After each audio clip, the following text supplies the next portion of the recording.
கர்த்தருடைய பரிசுத்த நாமத்துக்கு மகிமை உண்டாகட்டும்.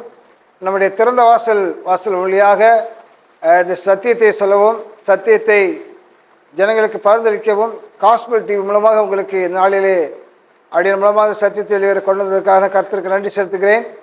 மேலுமாக கடந்த நாளிலே முதல் நாளிலே நாம் ஆண்டவராகிய இயேசு கிறிஸ்துடைய ஜெபத்தை கேட்கிறவரை சொல்லி முதல் நாளில் நாம் வேதத்தை கற்றுக்கொண்டு வந்தோம். அதே போல இன்று நாளிலுமே நமக்கு மன்னிக்கிறவர் என்கிறதான வார்த்தை நிமித்தமாக நாம் வருகிறோம்.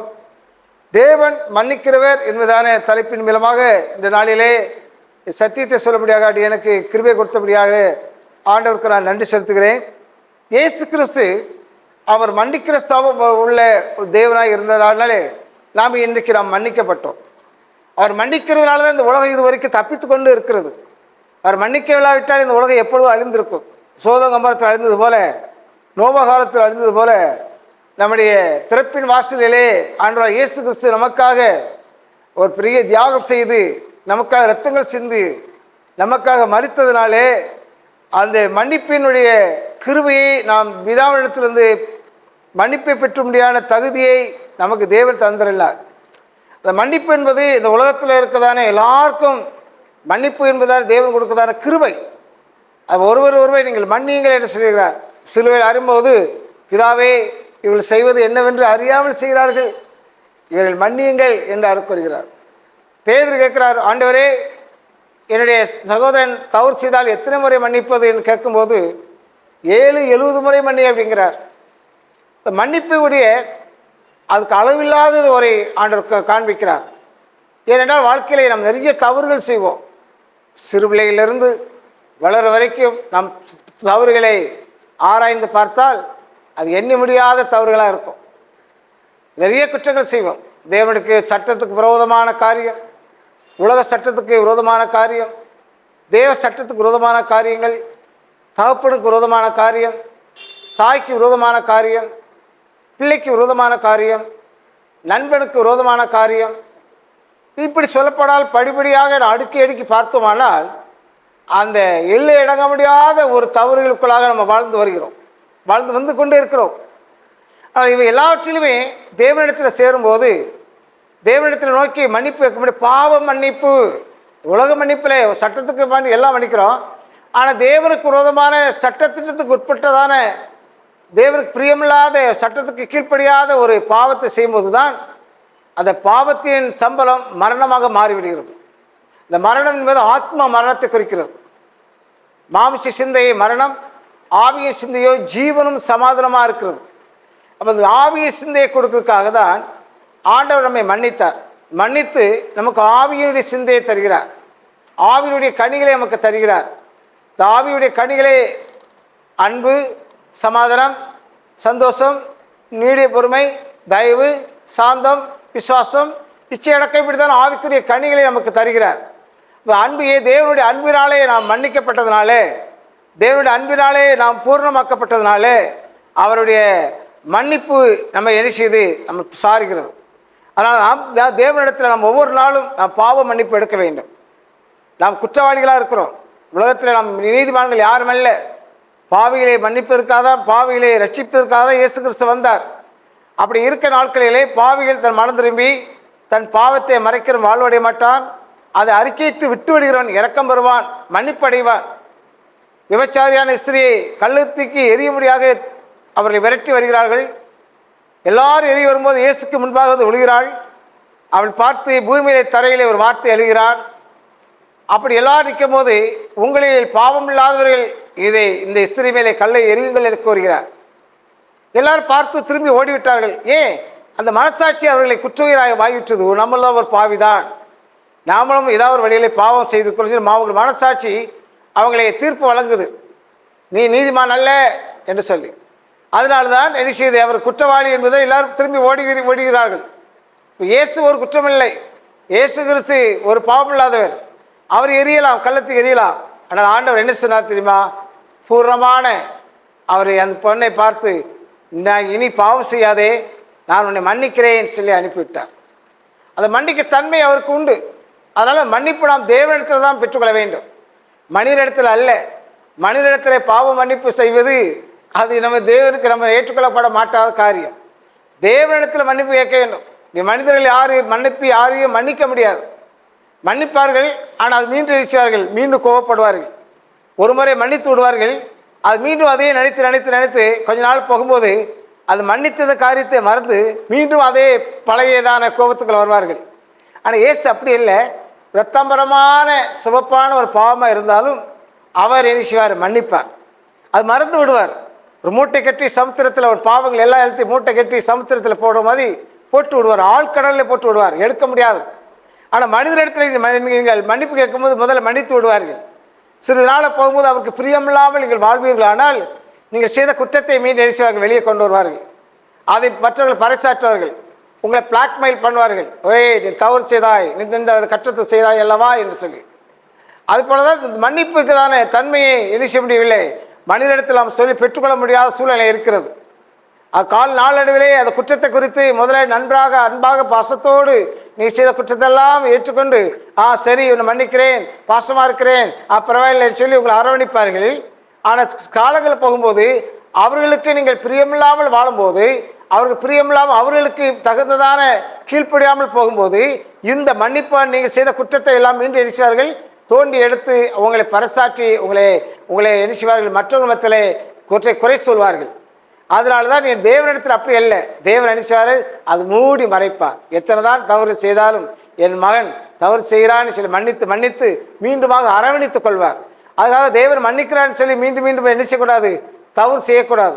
தீ இருக்குது, தீயில கை வைத்தால் சுட்டு விடும், நல்லா தெரியும். கரண்டில் கை வைத்தால் கரண்ட் மின்சாரம் தாக்கு என்பது தெரியும்.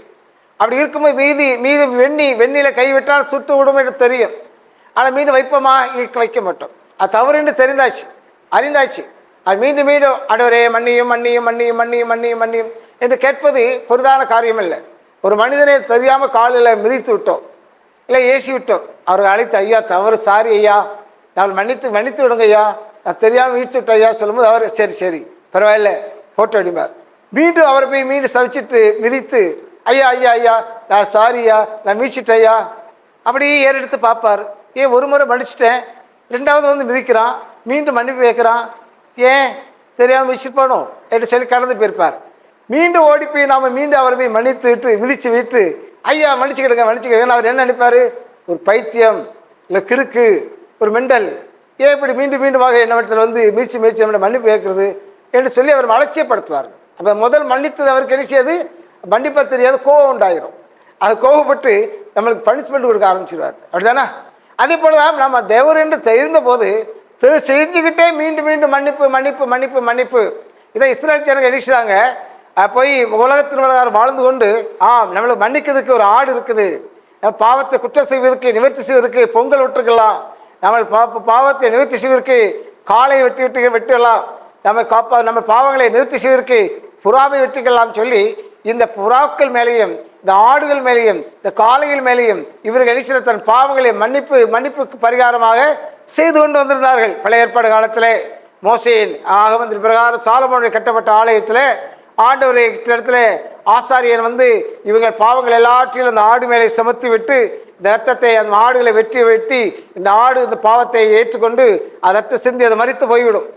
அதே மாதிரி ஒரு நடுத்தர மக்கள், ஒரு வசதியாளர்கள் நல்ல காளையிலே பழுதில்லாத காளையை கொண்டு வந்து பழுதில்லாத காளையை கொண்டு வந்து அங்கே அந்த ஆசிரியன்பாக நிறுத்துவார்கள்.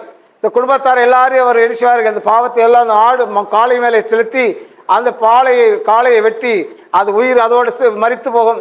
அதோடு செய்வார்கள். இவர்களுடைய பாவங்கள் மரித்தப்பட்டதால் அந்த பாவங்கள் அங்கே மன்னிக்கப்பட்டு போய்விடுகிறது. அதே போல புறாக்களை கொண்டு வந்து இந்த புறாக்கள் மூலமாக பாவ பரிகாரம் செய்ய வந்திருக்கிறோம்னு சொல்லும்போது ஆசாரியன் வந்து இவருடைய எல்லா குறைகளையும் குற்றங்களையும் அந்த புறாக்கள் மேலே செலுத்தி அந்த புறாவை துண்டித்து அந்த புறா மரித்து அது நிமித்தமாக பாவங்கள் நிவர்த்தி செய்யப்படும். இப்படியாக ஒவ்வொரு வருஷமாக இவர்கள் பண்டிகை நாட்களை வந்து தன்னுடைய பாவங்களை நிவர்த்தி செய்வதற்கு ஒரு பரிகாரம் இருக்குதே, அந்த பாவத்தை நிறுத்துக்காக நமக்கு ஒரு உயிரினை இருக்குதே என்று சொல்லி அந்த உயிரை நம்பி மனம் போல வாழ்ந்து கொண்டிருந்தார்கள். அப்புறம் மீண்டும் ஒரு வருஷத்துக்கு பிறகு பாவத்தை மன்னிப்பு எடுக்கலாம்னு சொல்லி இப்படி செய்ததுனால தான் ஆண்டவர் என்னை விரும்பினார், இவர்கள் எப்பொழுதும் குற்றமில்லாதபடி இருக்க வேண்டும் என்றுதான் ஆண்டு விரும்பினார். குற்றமற்ற மனசாட்சியாக இருக்க வேண்டும், தேவனோடு ஒப்புரவானவர்களாக இருக்க வேண்டும், நல்லது கட்டு தெரிந்து அறிந்து இருக்க வேண்டும். எப்பொழுது தேவனிடத்திலிருந்து மன்னிங்க என்று சொல்லி வருவதை விட இவர்கள் இந்த குற்றத்தை அறிந்து நாம் ஒரு மனிதனிடத்தில் போய் நாம் தவறு செய்தால் தான் அவரிடத்தில் மன்னிப்பு கேட்க முடியும். தவறு செய்யாவிட்டால் அவரிடத்தில் மன்னிப்பு கேட்க வேண்டிய அவசியமே இல்லை. நான் என் மனசாட்சி சொல்லும், நான் தவறு செய்யலையே, நான் குற்றம் செய்யலையே, நான் ஒரு காரியம் செய்யலையே, தேவனுக்கு பிரியமில்லாத காரியம் செய்யலையே, தேவனுக்கு பிரியமில்லாத காரியத்தை நான் பேசலையே, தேவனுக்கு பிரியமில்லாத காரியத்தை பார்க்கலையே. அப்படிங்கும்போது நான் என்ன செய்கிறேன்? குற்றமற்றதான் இருக்கிறேன். அப்படிங்கும்போது நமக்குள்ளே இருக்கிற பரிசுத்த ஆவியானவர் நம்மளை என்ன செய்வார்? உந்துதல் பண்ணி நம்ம ஃபியூர் பண்ணுவார், குற்றத்தை உணர்த்துவார். குற்றத்தை உணர்த்தும் போது நம்ம உணர்ந்து கொள்ள வேண்டும். ஒரு முறை என்னுடைய மகள் 2 பேர், நான் திருவள்ளியிலிருந்து நாகர்கோவில் வந்து கொண்டு இருக்கிறேன் 2 மகளை கூட்டிகிட்டு. அப்போ வரும்போது 1/2 டிக்கெட் அவங்களுக்கு எடுக்க வேண்டும் சட்டத்து பிரகாரம். நான் 1/2 டிக்கெட் எடுத்துட்டேன். எனக்கு ஒரு டிக்கெட்டு, 2 பிள்ளைக்கு 1/2 டிக்கெட். அது பின்னாடி நாகர்கோவில் வந்துட்டோம். நாகர்கோவிலிருந்து களியக்காலுக்கு வர வேண்டும். அப்போது நான் என்ன செய்கிறேன்? இப்போ இனி அங்கேருந்து 1/2 டிக்கெட் எடுத்தாச்சு, இனி பிள்ளைக்கு என்ன செய்ய வேண்டாம், 1/2 டிக்கெட் எடுக்க வேண்டாம், 10 ரூபா மிச்சம் தானே என்று சொல்லி சில பிள்ளைகளே நீங்கள் எல்லாம் கீழே கொழிந்து அமர்ந்து உட்காந்து கொள்ளுங்க, கண்டிட்டு வரும்போது நான் சின்ன பிள்ளை தான் சொல்லிடுறேன் என்று சொல்லி அவர் கண்டிட்டு வருவார். சின்ன பிள்ளைகள் அமர்ந்து உட்காந்துக்கிட்டாங்க. அவர் கேட்குற, என்ன சின்ன பிள்ளை தான்யா, ஒரு டிக்கெட் தான், ஒரு டிக்கெட் எடுக்க சொன்னோடனே உடனே சரி சொல்லி அவர் ஒரு டிக்கெட் எடுத்துட்டார். அப்போது களியக்காலிலேருந்து நாகர்கோவிலேருந்து களியக்காலுக்கு 10 ரூபா டிக்கெட்டு. அவங்க 2 பேருக்கு 5 ரூபா 10 ரூபா. அப்போ எனக்கு நினச்சி ரைட், எனக்கு 10 ரூபா லாபம் ஆயிடுச்சு. சரி அப்போ என்ன சொல்லி அவருக்கு 100 ரூபா கையில் கொடுத்தேன். நீ சொன்னார் இறங்கும் போது அது சில்லறை தருகிறேன்னு சொன்னார். நேராக நாங்கள் களியக்காலிலேருந்து இறங்கிட்டோம். இறங்கின பிறகு அவசரமாக இறங்கி பிள்ளையை கூட்டிகிட்டு அவசரமாக கீழே இறங்கிட்டேன். வண்டி எடுத்துட்டாங்க. வண்டி எடுத்த பிறகு என்னாச்சு, மீதி பணம் 90 ரூபா வாங்க மறந்துட்டேன். கண்டக்டரும் எனக்கு தரல, நானும் அதை கேட்டு வாங்க முடியல, மறந்து போச்சு. மறந்து போனோடனே கீழே ரோட்லேருந்து அவந்தபடி நிற்கிறோம். ஐயோ கார் பஸ் போயிடுச்சே, நீ வீட்டுக்கு போகணுமே, எப்படி போகிறது, ஃபஸ்ட்டு கையில் காசு இல்லையே, இது 90 ரூபாய்க்கு போச்சுதே, ஐயோ பரிதவிக்கிறேன். பரிதவிக்கும் போது அப்போ ஆண்டவருக்கு, ஒரு ஆண்டவரே நான் எப்படி வீட்டுக்கு போவேன்?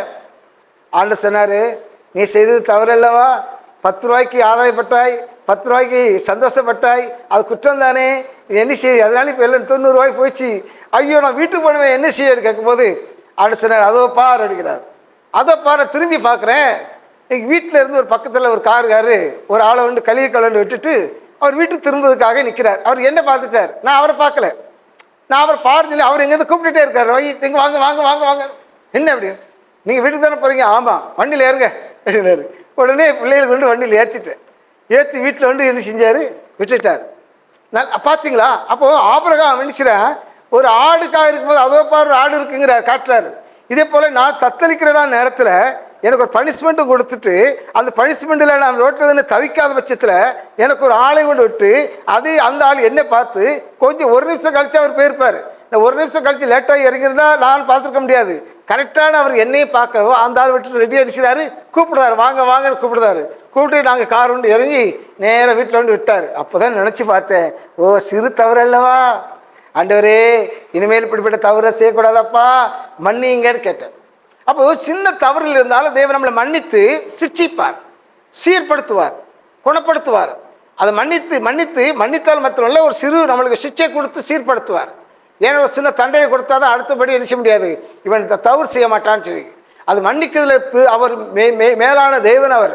அதனால ஒவ்வொரு காரியத்திலும் நம்ம உள்ளக்கம் தெரியும், இது தேவருக்கு விரியமில்லா காரியம் என்று சொல்லி உடனே அப்படி தவறு செய்யும் போது உடனே ஆண்டவர் மன்னிப்பு கேட்க வேண்டும். உள்ள கலங்கம், ஆவியார் துக்கப்படுவார். இந்த காரியத்தை தவறாக பேசிட்ட, நீ பெருமையாக பேசிட்ட, ஒரு கண் சிந்தையை தவறாக போயிடுச்சு, நீ தவறான யோசிச்சுட்ட, நீ இப்படி தேவனுக்கு பிரியமில்லா காரியத்தை செஞ்சுட்ட.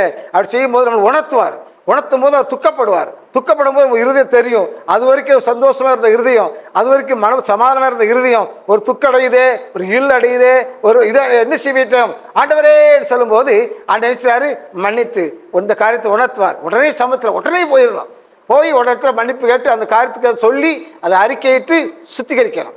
ஆண்டவர்கிட்ட மன்னிப்பு கேட்கணும், மனுஷன்ட்ட தேட முடியாது. அது மனுஷனை தேடி போகிறதுக்கு முன்னாடி ஏதோ ஆயிடுச்சுன்னா என்ன செய்யறது, இயேசு சொல்லிட்டா என்ன பண்ண முடியும்? அதனால நம்ம இருக்கிற இடத்துல என்ன செய்யணும், மனுஷன்ட்ட சொல்ல வேண்டிய அவசியமே இல்லை. கர்த்தர்கிட்ட இருக்கிற இடத்துல வந்துடுவார். ஒன்று இடத்துல இருக்கிறாரு, நமக்குள்ள தானே இருக்கிறாரு. நம்ம உன்னை விட்டு விலகுதும் இல்லை, கைவிடல் இருக்கிறார் அல்லவா. அப்புறம் அந்த ஆண்டவர் நமக்குள்ள இருக்கும்போது மன்னிக்கிற தன்மையை எடுக்கிறார். அதான் தேவனுடைய பிள்ளைகள் நமக்கு என்ன செய்யற, பிதாவே ஒரு மன்னி அப்படிங்கிறார். எல்லாரும் எத்தனையோ அப்போஸ்தலர்கள் எந்த தேவனுக்கு பிரியமில்லாத காரியத்தை அனீனியா சப்பிரா எரிசிறாங்க துரிதமாக இருந்தாங்க. அது மரித்து போனார்கள். ஏனென்றால் அவர் மீறி போனதால் அறிகிறோம். அதில் தேவனுடைய பிள்ளைகள் சிம்சோன், அவர் தேவன் ஆண்டவர் மன்னிக்கிறார். சரி தவறுகளை மன்னித்து விடுகிறார். தாவீது ஆண்டவரை கேட்கிறாரு, ஆண்டவரே செய்த தவறு மகாபரிய தவறு தாவீது செய்கிறாரு.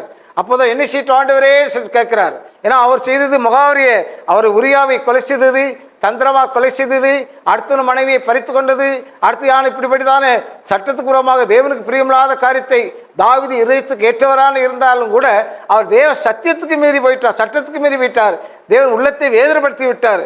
ஆகவே தான் அவர் சிச்சை உண்டாகினது. அதே போலதான் அவர் சிச்சை கொடுத்தாரு.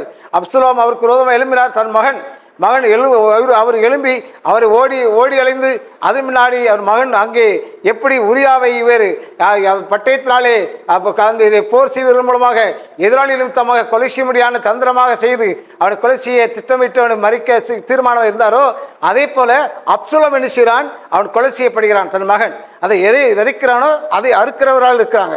அதே போல அவர் சிச்சை கொடுக்கிறார். அவர் மகளும் நினைக்கிறாள், எப்படிப்பட்டதான் தவறான வழியில் அவர் மகளும் பிடிக்கப்பட்டு அங்கு அலங்கோலப்படுகிறாள் என்று அறிகிறோம். இப்படி பாருங்க, குடும்பத்தில் நிறைய மரணங்கள் உண்டாகிறது. அப்சலோம் தன் சகோதரனை கொள்கிறான், அப்சலோமை இவரை கொண்டு யோவாப் கொள்கிறாரு, கொள்ள வேண்டிய அங்கு பெரிய மரணம் உண்டாகி தாவீது அங்கே இருந்து தப்பி ஒளிந்து அவன் பிள்ளையோடு வனாந்தரத்துக்கு ஓடக்கூடிய சூழ்நிலையை, அரமனை விட்டு ஓடக்கூடிய சூழ்நிலையை, தத்தளிக்கதான சூழ்நிலை வந்தாச்சு. காரணம் என்ன? இவர் செய்த தவறு. உடனே சிலர் உணர்ந்தார். உணர்ந்த உடனே நாத்தான் வேலை மூலமாக தீர்க்கதரிசி மூலமாக தாவீது சொல்லார், எப்பா நீ செய்த தவறல்லவா, இப்படி செய்து விட்டாயே சொன்ன உடனே தாவீது அதை அப்படியே ஏற்றுக்கொண்டார். ஐயோ அப்படித்தானா, நான் ஐயோ சொல்லி தன் ராஜாவாக இருந்தாலும் கூட தனக்கு முன்பாக தன் குற்றத்தை சொல்கிறாரே, நீர் எப்படி சொல்லலாம் என்று சொல்லி அவர் எதிர்த்து நிற்கவில்லை. உடனே அதை கேட்டுக்கொண்டு தேவ சமுத்திரம் விழுந்து சங்கீதம் 51 பார்க்கிறோம், யூசோப்பினால் என்னை கழுவும் அப்பொழுது நான் சுத்தமாவே என்று சொல்லி ஆண்டவரிடத்தை சொல்லி கடையில் விட்டு தன்னை சுத்திகரிக்கிறார். அவர் மனுஷன்தான் இருந்தால் தவறு செய்து விட்டார். ஆனால் தேவனிடத்தில் போய் சுத்திகரித்து மன்னிப்பு கேட்டு ஒவ்வொரு பொழுதும் நாத்தான் தீர்க்கதரிசியை கேட்டு நான் செய்கிற சரிதானா, ஆண்டவர் மன்னிக்கிறாரா, இந்த யுத்தத்துக்கு போகலாமா, யுத்தம் செய்யக்கூடாதுன்னு சொல்லி ஆண்டவரிடத்தில் எழுச்சியாக கேட்கிறார். சவுல் அப்படி இல்லை. சாமுவேல் கேட்கிறாரு, எப்பா கொஞ்ச நாள் பொறுமையாயிரு, 7 நாள் அவகாசமாக இரு, நான் வருகிறேன் என்று சொல்லும்போது இவர் என்ன செய்கிறார், ஆவேசப்பட்டார். அதில் பொறுமை இல்லாதபடி நிலைமை இருந்தபடினாலே அவர் எழுச்சாரு, அங்கே வீரர்கள் மரித்து போவார்கள் சொல்லி அங்கே பலியிடுகிறார் என்று அறிகிறோம். அவர் சொல்லி, சாமுவேலே சவுலே ஏன் காரியம் செய்கிறாய், பலியை காட்டிலும் கீழ்ப்படுதலே உத்தமம் என்று சொல்லி ஆண்டவரிடத்தில் அப்புறம் ஒரு மன்னிப்பு கேட்கிறார். ஐயோ மன்னிப்பு கேட்கிறார், மன்னித்து விடுகிறார். ஆனால் அதற்கு பின்னாடி என்ன செய்கிறார் பாருங்க, தேவனுக்கு பிரியமில்லாத காரியத்தை தனக்கு அந்த தேசத்தை விட்டு மந்திரவாதிகளை அகற்றி வெற்றி விடுகிறார். அதே சவுல் அந்த பிரமாணங்களை அகற்றி விட்டு அதே சவுல் என்ன செய்கிறாரு, தேவனுக்கு பிரியமில்லாமல் செய்த காரியத்தை இழிக்கிறார். மீண்டுமாக அந்த மந்திரவாதி பெண்ணிட்ட போய் சரணடைந்து அவரிடத்திலிருந்து நான் பிழைப்பேனா நான் இருப்பேனா சொல்லி சாமுவேலை எழுப்பவர் சொல்லி அப்படி தேவன் பிரமாணத்தை விட்டு மீறி போறார். தேவ கோபம் உண்டாகுது. அவர் எல்லாவற்றிலும் தேவன் செய்கிறார், மன்னிப்பார் என்று நாம் அதில் ஓடிவிடக்கூடாது. சில காரியத்தில் சிச்சை கொடுப்பார். வேறு துணிதமாக கொண்டு போனால் தேவன் ஒதுக்கி விட்டு விடுவார். இது என்ன செய்ய முடியாது, இதை மன்னிக்க முடியாது. எத்தனை ஆசிரியர் தன் பிள்ளைகள் நிறைய குற்றங்கள் செய்வார்கள், அதை மன்னித்து விடுவார்கள். மீறி செய்தால் அவர் என்ன செய்வார்கள், அது காலேஜ் விட்டு ஸ்கூலில் விட்டு நினைச்சுவாங்க, டிசி கொடுத்து அனுப்பி விட்டுருவாங்க. இதை என்ன மன்னிக்க முடியாது, இதை நேசிக்க முடியாது, இதை அரவணைக்க முடியாது, இது கீழ்ப்படியாது, இது துணிஞ்சு போய் கொண்டு இருக்குது, இதனால மற்ற மாணவர்களும் சீர்கிட்டு போவார்கள் சொல்லி அவர் அதை அகற்றி விடுவார்கள். அதே போலதான் தேவன் நமக்கு எழுக்கிறார் என்றால் மன்னிக்கும் போது அந்த மன்னிப்பை நம்ம கிருபையாக இரக்கமாக தேவ சமூகத்தில் தேவன் மன்னிக்கிறார். தேவனை மன்னிச்சுட்டாரு, நாங்கள் எங்களுடைய பாஸ்டர்கிட்ட மன்னிப்பு கேட்டுவேன், பாஸ்டர் மன்னிச்சிருவாரு, அங்கே மன்னிச்சிருவார் சொல்லி அந்த துணிகரமாக இல்லாதபடி, அந்த துணிகரமான பழைய ஏற்பாடு காலத்தில் ஜனங்கள் செய்தது போல துணிகரமான பாவங்கள் செய்யாதபடி தேவன் நம்மை நேசிக்கிறார், அன்பு செலுத்துகிறார். அவர் பிரமாணம் என்னவென்று அறிந்து கொண்டோம். மீண்டும் போய் அவற்றை மன்னியும் என்று கேட்பது அழகல்ல காரியம். அவர் என்னை நேசிக்கக்கூடிய அளவுக்கு நம்ம குற்றமற்ற மனசாட்சியை வாழ வேண்டும் என்று சொல்லி பேசி விரும்புகிறார். அதனால நம்ம நாளுக்கு நாளாக நம்ம குற்றமில்லாத மனசாட்சியை ஒவ்வொரு நாளும் பகுத்தறிய வேண்டும், ஒவ்வொரு நாளும் ஆவியை சிந்திக்க வேண்டும், ஒவ்வொரு நாளும் ஆவியுடைய வழியில் நடக்க வேண்டும். நாம் என்ன செய்தேன்னு சொல்லி காலையில் வருந்துட்டோம், மாலை வரைக்கும் ஏதாவது தவறு செய்தேனா, ஏதாவது தவறுக்கு பிரியமெல்லாம் வாழ்ந்தேனா சொல்லி உணர்ந்து நாம் ஜீவிக்க வேண்டும். அப்படி தவறு செய்ய பட்சத்தில் தேவன் உணர்த்துவார். உடனே அந்த நேரத்திலே நம்ம ஒடிச்சிடாது, ஜம்மிங் பண்ணி போகாதபடி உடனே ஓடி வந்து அப்பா சோத்திரம் சொல்லி அவர் அண்டிக்கொள்ள வேண்டும். அண்டிக்கொள்ளும் போது கர்த்தர் அதிகமாக என்ன செய்வார், ஆசிரியப்பார். ஒரு பொழுது நான் பைபிள் காலேஜ் படித்த காலத்தில் அங்கே ஃபர்ஸ்ட் அந்த அசம்பிளியில் மதுரை அசம்பிளியை படித்துக் கொண்ட போது ஃபர்ஸ்ட் இயராக படிக்கிறேன். அப்படி இருக்கும்போது எனக்கு ஃபர்ஸ்ட் அசம்பிளி அந்த சர்ச்சுக்கு அந்த காலேஜுக்கு ஏத்தாப்புல அது ஃபஸ்ட் அசம்பிளி ஒரு சர்ச் இருக்குது. அங்கே வந்து சிறுவர் பிள்ளைகள் பூரா எல்லா மாவட்டத்தில் எல்லா சர்ச்சில் உள்ள பிள்ளைகளும் வந்து ஒரு கிட்டத்தட்ட 600 பிள்ளைகள் இருக்கும். அங்கே ஒரு பிபிஎஸ் நடக்குது ஒரு ஃபஸ்ட் அசம்பிளியில். எல்லா பிள்ளைகளும் ஒரு கேம்ப் நடத்துகிறாங்க. அது எனக்கு அது பார்த்து கேட்டுலேருந்து பார்த்துருக்கேன். எங்களுக்கு அங்கே போகிறதுக்கு அளவோடு கிடையாது. அப்படி இருக்க நேரத்தில் அப்போ நான் பார்த்து சின்ன பிள்ளை மாதிரி பார்க்குறாங்க, என்ன நடக்குது, என்ன செய்கிறாங்க, இவ்வளோ பிள்ளைகள் வந்திருக்கிறாங்களா, ஆனால் போக முடியலையே. அங்கே தேர்ட் இயர் செகண்ட் இயர் தாங்க போக முடியும், பிரசிடென்ட் இப்படி தான் இருப்பாங்க, மற்ற ஃபஸ்ட் இயருக்கு அளவோடு கிடையாது. அப்படி ஹாஸ்டலில் இருக்கும்போது அந்த நேரம் அந்த பாஸ்டர் அங்கே நடத்துகிற பாஸ்டர் வர்றார். வந்த உடனே என்னை பார்த்துக்கிட்டு வாங்கன்னு கூப்பிட்டு என்ன செய்கிறாரு, நீங்கள் தான் இதுக்கு தகுதியான ஆளுன்னு சொல்லி என்னை அழைத்து எனக்கு அது பப்புன் வேஷம் போட சொல்கிறார். அப்போ எனக்கு பயமாக நிற்கிறேன், எனக்கு பப்புன் வேஷம் எனக்கு ஒன்றே தெரியாது. ஆனாலும் இவர் நீங்கள் தான் பொருத்தமான ஆளு நிற்கிறார். உடனே அப்பாடி கத்துறேன். உடனே ஒரு அபிஷேகம் வந்து இறங்கிச்சு. இறங்குற உடனே தைரியமாக அது பப்புன் வேஷம் போட்டு எனக்கு எல்லாமே பொப்புன்னு அதே பொம்மை எல்லாம் வச்சு ஆளே ட்ரெஸ்ஸெல்லாம் மாற்றி ஆளே தெரியாத பட்சத்தில் எனக்கு எல்லாம் மாற்றிட்டார். மாற்றி அதுக்கப்புறம் என்ன செய்ய பெர்மிஷன் கேட்டு நாங்கள் அங்கே போகவும் அண்ணே அங்கே ஃபஸ்ட் அசம்பிளி இல்லை பிள்ளைகளோடு அவர் சொல்லார், இப்படி இருக்கணும் இப்படி நடக்கிறோம், நான் கூப்பிடும்போது வரணும் இப்படி வரணும்னு சொல்லி சார் என்னென்ன ப்ராக்டிஸ் எல்லாமே முடிய வரைக்கும் நிற்கிறேன்னு சொல்லிட்டார். அப்படி இருக்கும்போது நான் அந்த பிள்ளைகளோடு எது ஜாலி பண்ணி எல்லோரும் வச்சு பப்போன் மாதிரி எல்லாம் ஜோக் பண்ணிகிட்டே இருக்கிறேன். ஜோக் பண்ணி எல்லா பிள்ளைகளும் அங்கே ஃபஸ்ட் அசம்பிளிகளை சர்ச்சுக்குள்ளே போயிட்டாங்க. நான் வெளியே நிற்கிற நேரத்தில் என்னோடு இருந்த தேர்ட் இயர் 2-3 பேர் நிற்கிறாங்க. அவங்க என்ன பண்ணாங்க தெரியுமா, ஒரு இடத்துல ஒரு கதையாக பேசிட்டு இருக்கிறாங்க. அதை பார், அந்த பிள்ளையை பார், இந்த பிள்ளையை பார், இப்படி ஜோக் அடிச்சுட்டு ஒரு கமாண்ட் பண்ணிகிட்டே இருக்கிறாங்க. அப்போ நான் நினைக்கிட்டு இருக்கிறேன், அது ஆவியில் நிரப்பப்பட்டு இருக்கிறேன், ஆவியான உள்ள ஆளுகைக்குள்ளே இருக்கிறேன். அப்படி இருக்க நேரத்தில் நான் கூர்ந்து அதை அவங்க என்ன பேசுகிறாங்கன்னு கவனிக்கும் போது இவங்க பேசிட்டு இருக்கும்போது நான் அதை ஒரு ரசனையாக அப்புறம் சந்தோஷமாக அதை கேட்டு ரசிக்கிறேன். அப்படி ரசிக்க இங்கே எனக்குள்ள இருக்கிற ஆவியானவர் எனக்குள்ள அபிஷேகம் அப்படி என்னை விட்டு கடந்து போக நான் தனிப்பட்ட மனிதராக மாறுறேன், பழைய மனுஷனாக மாறுறேன்.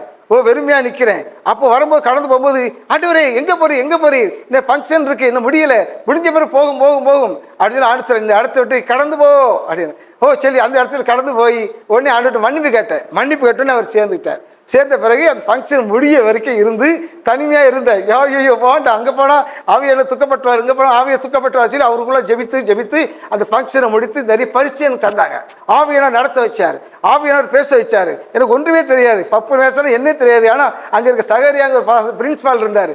வந்து இவர் யாரு அப்படிங்கிற சாமியல் ராஜா, இவர் எப்படி ஆச்சரியப்பட்டார், இவனா ஃபர்ஸ்ட் இயரா, இவருக்கு எப்படி இந்த டேலண்ட்டையும் கையை கொடுத்து கை கட்டி பிடிச்சி முத்தம் கொடுத்தார். ஏன்னா அந்த அளவுக்கு தேவ ஆவியினர் நமக்குள் நிரப்பி அந்தந்த கிரியைக்கு தக்க அளவுக்கு அந்தந்த காலங்களுக்கு தக்க அளவுக்கு நமக்குள்ள வந்து கிரியை செய்து கொண்டே இருக்கிறார். அப்படி இருக்கும்போது இது உலகத்துடைய காரியங்கள் வரும்போது நாம் உடனே அதை மன்னித்து அப்பா விட்டாங்கப்பா உடனே விட்டு அந்த இடத்துல தப்பிச்சதுனால நான் இருந்தேன். இல்லை ஆவியனை கடந்துட்டாருன்னா நான் அந்த இடத்துல ஃபங்க்ஷனால் முடிக்க முடியாது, பேச முடியாது, அந்த ஃபங்க்ஷன் அந்த அளவுக்கு திறமை கிடையாது, ஓட்டமாக ஓடி இருப்பேன், எல்லாரும் சிரிச்சிருப்பாங்க.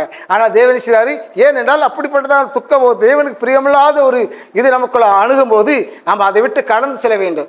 அந்த கனியற்ற அந்தகார கிரியைகளுக்கு உடன்படக்கூடாது, சத்தியத்தை விட்டு நம்ம வெளியே போகக்கூடாது. ஆகவேதான் தேவனுடைய பிள்ளைகளாக நாம் தேவனோடு இருக்கிறவர்கள் நாம் நம்மை மன்னிக்கிறது போல நாமும் மற்றவர்களை மன்னிக்கணும், நாம் நம்மை நேசிக்கிறது போல மற்றவர்களை நேசிக்க பழக வேண்டும்.